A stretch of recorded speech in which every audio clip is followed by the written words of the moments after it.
Are you a lifelong fan of General Hospital? Are you a new fan who wants to know more about the history of the show? Do you enjoy talking about the show with others? Do you find yourself yelling at the TV?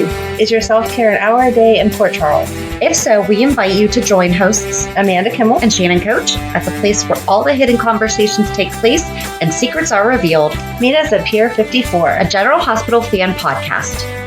Hello. Hi. Welcome to the Port Charles 411. Today is part 3 of Bobbie Spencer, end of February through the end of 1991 is all you're going to get. So last week part 2 ended with Bobbie seeing a man who looked like Luke at the hospital, and Bobbie calls Ruby to the hospital to show her the patient that she thinks Luke. Robbie's like, yeah, that's not Luke. That is Bill Eckert, and he is your cousin. You need to stay away from him. That family is bad news. And then Bill wakes up and Bobbie tells him that, hey, we're cousins. The rest of the Eckert family showed up, and we just see the parents and Bill's son Sly for the first time in this episode. And then Charlene brought BJ to the hospital to see Tony, who takes her out for hot chocolate. She tells Amy that BJ misses Bobbie. Well, yeah, mommy, same, yeah. But Bobbie. Frisco sees Bobbie on the docks and tells her to go visit Tony at the hospital, who is working that night. Charlene is leaving town, so Tony asks Steve if BJ can go to the hospital's daycare center. Amy tells Bobbie that BJ will be there from now on, so she decides to go back to work and asks Steve for her job back. Bobbie sees Tony and tells him that she's coming back to work, and he says it's time for them to get a divorce. Ouch. Yeah. And then there was just more stuff about like Bobbie basically just getting to know the Eckert family. Even though Aunt Ruby said, stay away from them. I mean, yeah. And then March 8th through the 14th, Bobbie overhears Frisco and Felicia fighting. She's mad about his job and their living quarters and how unorganized he is. And Bobbie's listening through the door. I mean, they were in the brownstone, so it's not like she had a glass up to the door. She just heard them. So she offers them the apartment upstairs and to break through the wall and make it into a loft. And Felicia's on the phone with Frisco. Bobbie's in the hallway and realizes that she forgot to tell Felicia about the repairman, and it's the Eckert's cousin will help them remodel the brownstone. Mm-hmm. Felicia's hanging pictures when Joey, the carpenter, walks in, and he's giving estimates on like how to renovate the apartment. Scott comes to the brownstone and finds Bobbie exercising. He wants to move into Cheryl's old apartment, and she's like, yeah, no, we have a bad history. Well, we have a good history, but it's a bad history. So, but if you're ever going to get involved with Lucy again, I'm going to kick you out. So Felicia comes in, and Bobbie tells her that Scotty's moving into the basement apartment. Felicia calls Frisco to come home because she hears scary noises. He shows up and looks around, can't find anything. Felicia says she thinks there's a ghost in the house. Frisco says that he will stay because the baby, blah, blah. And it was Frisco told Bobbie and Scotty that they have a new tenant, the ghost. We saw part of that. Like, we watched her in that, baby Maxie. Yep. And then just basically back at the hospital, Bobbie and Tony are talking briefly. He takes BJ to daycare. Bobbie and Monica are talking in the halls. They talk about how life is throwing them a lot of curveballs, and the worst thing is losing your child. Tony wants to talk to Bobbie, and he tells her not to make any false promises to BJ because she had been telling her how much she misses her. Mm-hmm. And Bobbie tells him not to interfere with her seeing BJ. Hadn't she already adopted her? I don't think so, because they had only just gotten married. Okay. Before all the Lucas stuff happened. Alrighty. So March 17th through the 21st, Bobbie's sitting on the couch looking at pictures. Scott walks down in his pajamas and has some coffee. They look at old photos together. Okay, that's never a good idea. Bobbie realizes it's Tony's birthday and decides to get him a present. She says she will give it to BJ to give to Tony. Scott tells her she is skating on thin ice. Ruby walks in and sees both Bobbie and Scott in their pajamas and jumps to the wrong conclusion. Robbie tells But Ruby... wouldn't she have seen the photo album in between them? She should have. Yeah. This was back in the 90s. We had big photo albums. Ruby tells her it's stupid to buy Tony a gift. Bobbie sees BJ at the hospital, and she tells her it's Daddy's birthday. She gives her a gift to give to Tony, and she tells BJ not to tell Tony that she made the book. At the hospital... It's Tony's party, and BJ gives him the gift Bobbie made of her drawings. Cute BJ and Tony scene. She tells Tony that Bobbie made her pictures into a book. Tony asks Bobbie to see him in the lounge. He asks her what is the meaning of the book. Like, what the heck? Come on, Tony. Right, like she gave you a nice book from your daughter. Tony tells her that she shouldn't go through BJ to get to him, and he tells her that he doesn't buy her excuse. Bobbie tells him that if he doesn't want the book, to throw it out. Now, like something like that I wish I had watched, because were all the pictures, the three of us together, and we're perfectly happy? Or was it just, here's some cute drawings? Right. So Scotty, Frisco, Felicia, and Bobbie are at the Brownstone meeting. They talk about the lack of privacy and the lack of hot water, and Bobbie tells them that the situation is not working for her. And then March 25th through April 2nd, Scott, Bobbie, Frisco, and Felicia are still meeting at the Brownstone. Lucy calls Scott and is pretending just to call to say hi, and then she tells him that she's lonely at the hotel and wants him to come meet her for dinner. It's never dinner with This Lucy. is all the stuff that Martin needs to hear. Right. Martin just needs to listen to our show. Right. Tiffany is doing her show, and Bobbie runs into the cameraman. Tiffany and Bobbie start to fight, and then Tiffany apologizes. Bobbie is upset that Tony won't even talk to her, and she gives Tony an update on Robert's condition. She apologized to Tony for what she did with Lucas. Tony tells her he doesn't understand why she didn't see what she was doing was wrong when she was doing it. Yeah. Because it's a baby that she loves. What do you mean? Right. And she thought she could get away with it. Right. She didn't realize in the beginning that it was shady. Right. Like, if she would have known that, then you could be like, I can't believe you did this. But she thought she was getting him on legit terms and then fell in love with him. You really want her to just be like, oh, yeah, here. Right. That's a little much. April 2nd through 10th, the daycare director comes to find Tony to tell her that BJ is not herself and is causing a disruption. She tells Tony he must come get her. Bobbie sees BJ lying on the floor having a fit. She's able to calm her down and tells her that they will go get her things. Tony sees Bobbie walk off with BJ. He asks Tom Hardy for advice on what to do with BJ, and Tom tells him that BJ obviously misses Bobbie. He tells Tony that he has to talk to Bobbie and that BJ is reacting to the animosity between Tony and Bobbie and that he needs to make peace with her.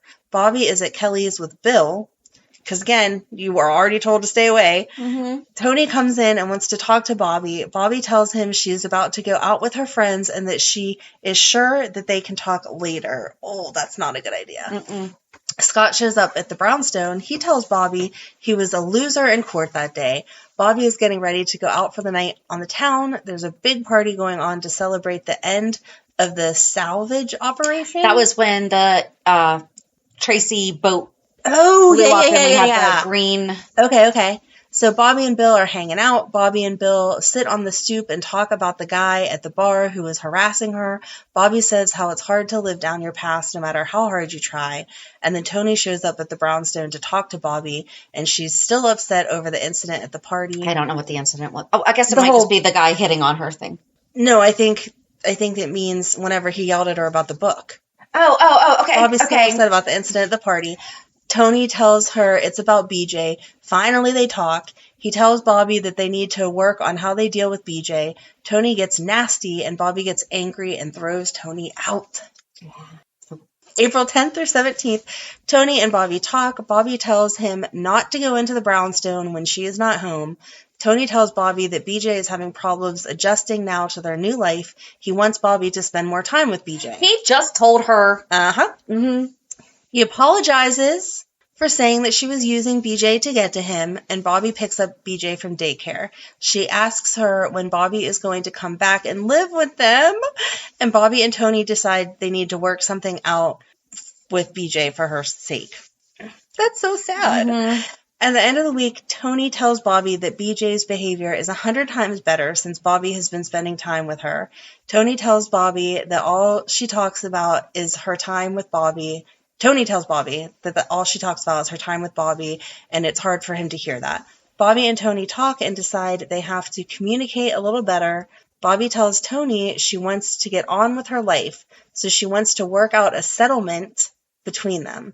Bobbie goes to Kelly's and tells Ruby that she is moving on with her life, and Ruby warns Bobbie not to hang out with Bill Eckert too much. I don't think I realized that Bobbie and Bill were like hanging out that much. I thought that it was stay away. He was like too close for a while. Mm-hmm. And then April 18th through 25th, Bobbie has a party at the brownstone. Frisco finally comes home with flowers for Felicia, but she's not there.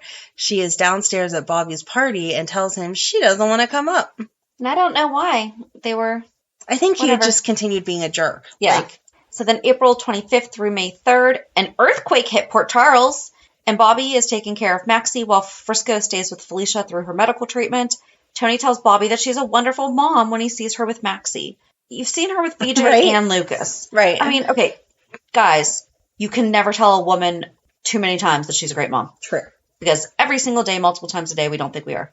Scott shows up at the hospital and tells Bobbie that the brownstone is a mess. He thinks that she should come look at it. The brownstone has to be condemned. Bobbie sees it and is devastated that she can't afford to rebuild it, and she didn't have earthquake insurance. So I nerded out for a second. Well, because I was more like, would it even be available in New York? All right. Right? Because flood insurance used to not be available if you didn't live in a flood zone. Right. So I nerded out. Earthquake insurance was actually still relatively new. It was a law that was enacted in 1984, which required insurance providers to offer earthquake coverage in addition to homeowners insurance, but it's like an additional addendum. But so, I mean, that was only 6-7 years old. I think that's interesting. Bobbie then leaves the brownstone. Tony tells her that she can come stay with him. Dude, you are like throwing all these different colored flags all over the place. They're not even red or green. It's like, what are you doing? Bobbie thinks it's not a good idea for BJ's sake, right? Because she's already confused. Tony says it's an emergency and they should stick together. Bobbie goes to see Frisco and Felicia at the hospital and tells them that the brownstone has been condemned, so none of them have a home. Hey, you're healing, but just so you know, too, you got nowhere to keep your baby. Tony offers for them to move in with him as well. Bobbie and Scotty meet up at Kelly's and they have a heart-to-heart talk. Did Tony get like a house? How's he having the whole brownstone move in with him? Right. May 3rd through the 10th, Bobbie is holding Maxie at Tony's house. He walks in and offers to co-sign a loan with Bobbie to rebuild the brownstone. She thanks him but says she wants to do it on her own, and she decides not to eat dinner with them because she doesn't want to confuse BJ. She goes to Kelly's and is talking with Scott about life. She tells him that he was her first failed relationship. Then she lists all the others, and I wish that I had found that. And then Scott rehashes all of his, and they have a laugh together. We did say in the 80s that Scott was the first person that she made love to that she actually loved. Yeah. And then Tony offers again to help rebuild the brownstone. March 13th through 17th, Bobbie went to Kelly's and saw Scott. She had been shopping, and she shows him what she bought. Scott tells her that he is always there for her, and she is always optimistic. Tony shows up and wants to talk to her. Tony wants her to move into the house again with him. And he says BJ really misses her and needs her, and he wants her to come to dinner the next night. Bobbie asks Scotty for a ride home because her car is in the shop. Scotty and Bobbie talk, and he tells her to make sure that she's going back to Tony's for BJ's sake. Scott tells her you have to have some love or some passion, and he tells her that she's making a mistake. Tony's at the hospital, and Amy Vining tells him that he and Bobbie are both acting like fools. BJ sees Bobbie in the hallway and asks her when she's coming back home with her. Bobbie goes to see Ruby and tells her that she's moving back in with Tony, and Scott tells her again it's a mistake. Of course he does. Tony Comes to see BJ, and she tells him that she saw Mommy at the hospital. Bobbie shows up and tells Tony that she is there to move back in. Tony looks a bit taken aback. You asked her a few times if she wanted to. Right. Why are we so... I guess because she kept saying no. Bobbie tells Tony she isn't sure how long she will be staying, so she didn't bring that much stuff with her. Where has she been staying? I would assume she'd stay above Kelly's, but I don't know. Right. He tells her that she is welcome to stay for as long as she wants. Felicia tells Bobbie that she knows Tony is happy she is there.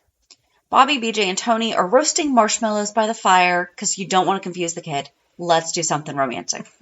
Bobbie tucks BJ into bed. That's sweet. Bobbie and Tony share a conversation on the couch. She wants to talk, but he says that he has to read his medical stuff. Okay. May 20th to 24th, Bobbie and Tony see each other at the hospital. She asks Tony if he is okay with the living arrangement, and he tells her that he is very happy and comfortable with the arrangements. Bobbie and Tony talk again. She asks him what he wants for dinner. Tony tries to get out of it and gets saved by the bell with an emergency call. Monica asks if there are any calls for her, and Bobbie and Monica talk. Monica tells her that she is worried about AJ. She tells her he is graduating boarding school soon. Bobbie tells Monica he is probably going through a wild stage now, like they all did. Bobbie tells her that BJ is starting kindergarten in the fall. And I hate that because was that foreshadowing? Like, did they already know? I don't know. But it's so Well, that was 1991. Never mind. Okay. Okay. So that would have been an entire year later. Okay. Right. Yep. Answered myself. May 27th through 31st, Bobbie and Tony are at the hospital. She tells him he is going to cook dinner that night. He says that he will cancel his seminar to eat dinner with her. She tells him that I'm assuming that was supposed to say that she was going to cook. Bobbie tells the babysitter to take the night off. Bobbie tells BJ they are going to cook dinner for Daddy. Because, again, not confusing, though. Bobbie and Tony eat dinner together. They finally get a chance to talk. Bobbie wants to talk about their relationship. Tony tells Bobbie that she is expecting too much.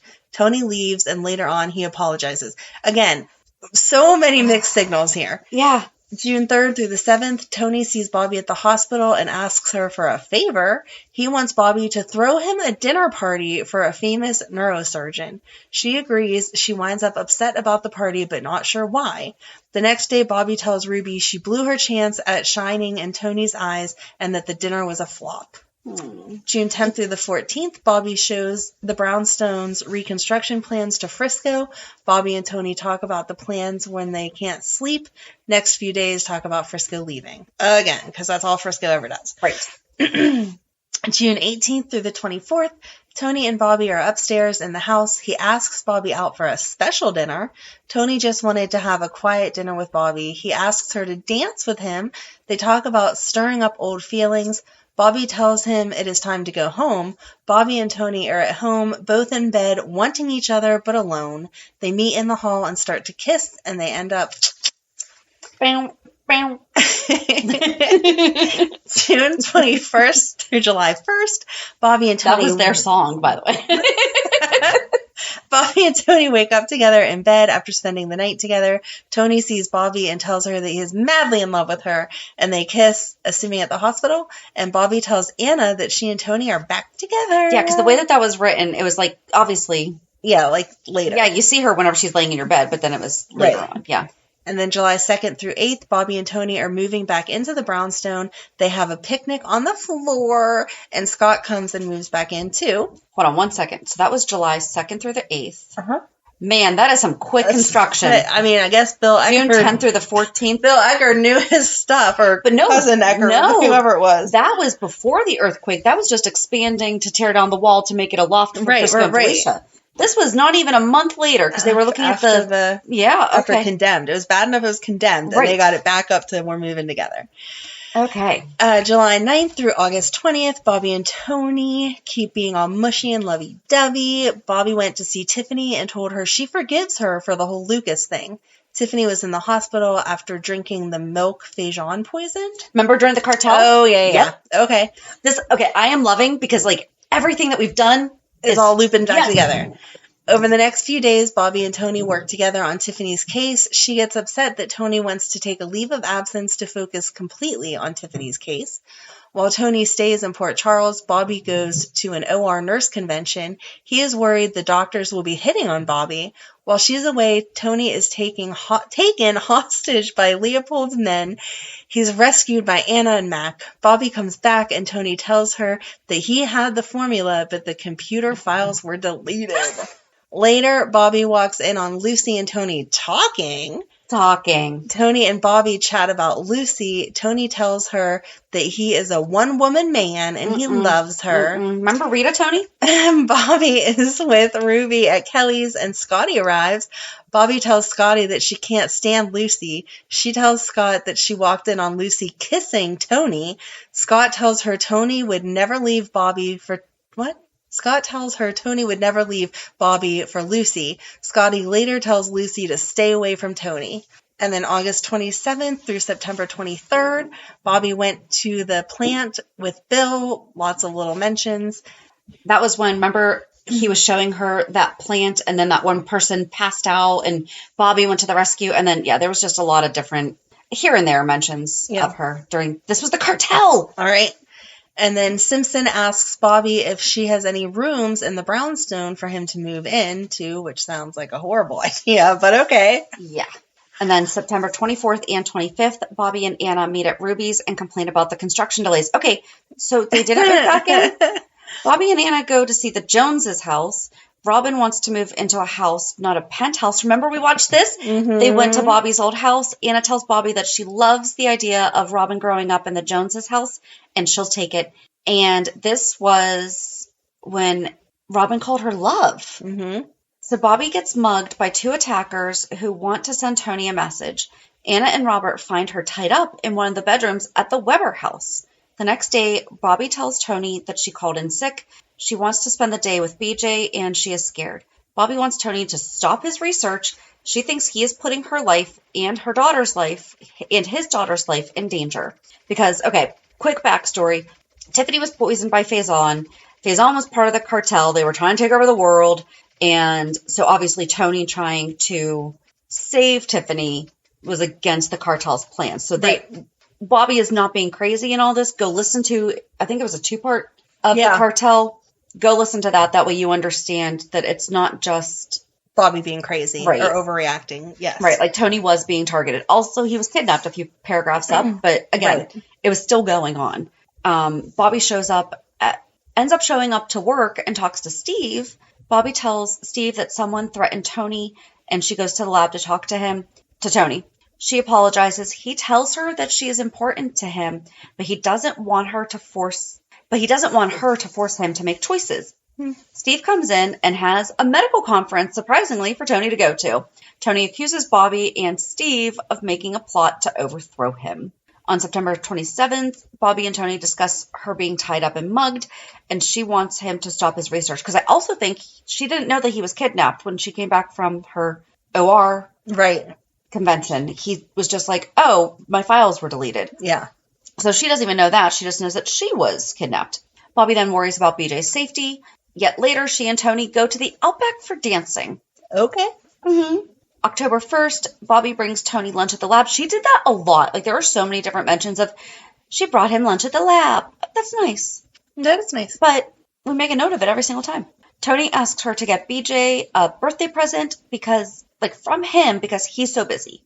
Then Anna gets a call from Faison at Bobbie's house, and Steve is worried about Bobbie and Tony, worried about their relationship. Mm-hmm. October 7th through 9th, Bobbie gets ready for BJ's birthday. A clown came, and she hopes that it's her dad. Tom tells Bobbie that Tony told him he would be there.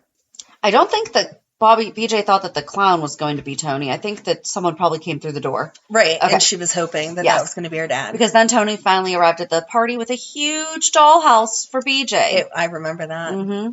Robert meets with Tony, who has an attack of conscience, and he says that he has to tell Bobbie the truth about the danger her and BJ are in. She has been kidnapped and tied up. She's the one telling you that she's concerned about the danger. She's aware to some degree of just how serious it is. She, of course, is furious for being lied to and having her family placed in danger. She is not happy with Robert for putting Tony in this position. And then Tony tells Bobbie he apologizes and he's willing to give up his research for her. Monica runs into Bobbie at the hospital and asks her to co-host the bridal shower for Tracy, because this is when she was marrying Larry Ashton. Yep. And Bobbie says that Tracy has no friends. October 10th, Bobbie calls Anna to invite her to the party. Scott and Lucy are in their office. He gets a call from Bobbie inviting him to a party at the Outback for Tony and Bobbie's anniversary, which was then on the 14th. Mac made a toast, Connor sang, everyone toasted, and Tony serenaded Bobbie. And then on October 29th, Bobbie tells Felicia she is giving her a going-away party because this is when Felicia was going to be with Frisco. Going away, like she also likes to do often. Right. Maxie was staying, though. It's okay. Of course. So in November, Tony recreates the compound to save Tiffany. So yay. November 14th, Bobbie was asked to speak at a conference and she's very nervous. The next day, Tom tells her that her lecture was raved about. Yay, I like that. Good Hold job. on, they would not have left Maxie for that one. Huh? This wouldn't have been when Felicia first left Maxie, right? Maxie was a baby, but Okay. Ooh, we should do that. Like, I don't know when did she that actually start? left. Yeah, I don't know. Okay. Sorry. You're fine. November 25th, Scott tells Bobbie he married Lucy in Maryland in secret, and he wants Lucy to move into the brownstone with him. Bobbie asks to see the marriage license. She knows he is full of it. Lucy asks Bobbie if she can move in. She tells her that she wants to live with Scott. That's fine, but in no way is it going to happen under her roof. And then early December, Tony figures out how to help Tiffany. And then by December 12th, he says he doesn't feel that challenged. Yeah, like he had remembered the compound to make the pill that had been deleted. So, I feel like this would be like Finn saying he just solved the Blackwood syndrome and now he doesn't feel challenged. A week later on board. Tony's offered chief of research in Palm Springs. They offer Bobbie a job too, and to pay them both more money than they make in Port Charles. Tony talks to Bobbie about moving to Palm Springs, and Bobbie is not happy that Tony's considering it. Jenny asks Bobbie about celebrating the holidays together. Bobbie asks if they can do it at the brownstone since Tony got a new job offer. It might be their last Christmas in Port Charles. Tom tells Steve to hire Charlotte at GH. Steve says he is hoping and praying Tony and Bobbie won't leave. Again, can we quit reusing these names? Mm-hmm. December 16th through the 18th, Tony and Bobbie discuss how brilliant he was at saving Amy. Tony tells her it is so hard to decide what to do about staying or leaving. Bobbie is massaging Tony in the waiting room. They talk about the rough surgery on Amy. Bobbie gets called away. Steve asks Tony what he's going to do. Tony says he needs to decide with Bobbie. Well, thank you for finally understanding that. Mm-hmm. Steve gives him a list of neurosurgeons to consider if he leaves. He tells Tony not to forget he is playing Santa Claus again. Mm-hmm. Tony gets a telegram that it's time for him to give them an answer by tomorrow. A telegram. I know. Tony gets a gift. Not even a fax. Tony gets a gift from an old patient's wife. Tony decides he wants to stay in Port Charles. Bobbie is so happy they can stay.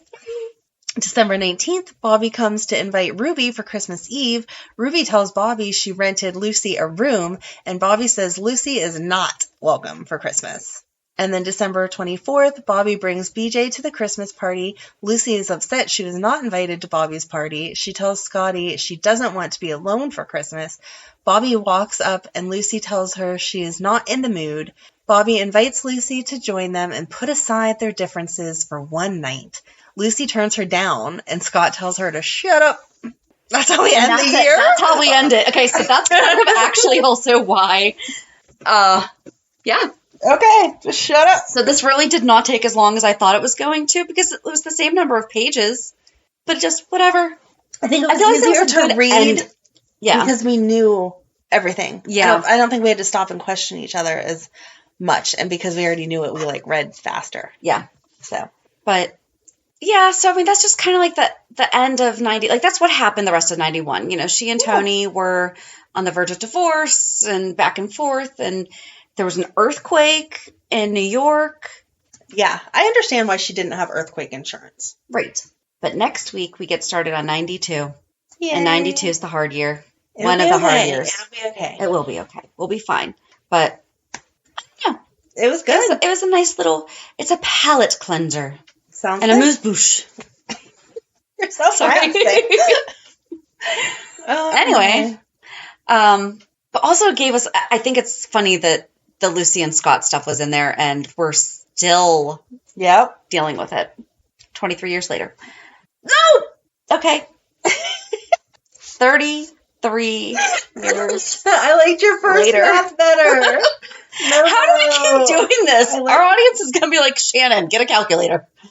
Like, Shannon is so nerdy smart, but she can't do math very well. Listen, she doesn't want to do this math. That I is know. why. I know that I am not alone. There are plenty of memes that say, no, 10 years ago was like 2002. Yeah. Ryan said to me the other day, you realize COVID's going to be 4 years old? I know. And I was like, no, shut up. That just happened. Right. So. Yeah. Yeah. All right, so join us on Monday as we recap this week's shows. Have a good weekend. And we'll meet you at the pier. Bye. If you enjoyed today's show, we invite you to go to pier54podcast.com to subscribe on your favorite platform. Don't forget to leave us a review. And you can also follow us on many social media channels. Just search for Pier 54 Podcast. Also, we are not perfect, so if there is something that we missed or messed up, just let us know by emailing us at pier54podcast@gmail.com.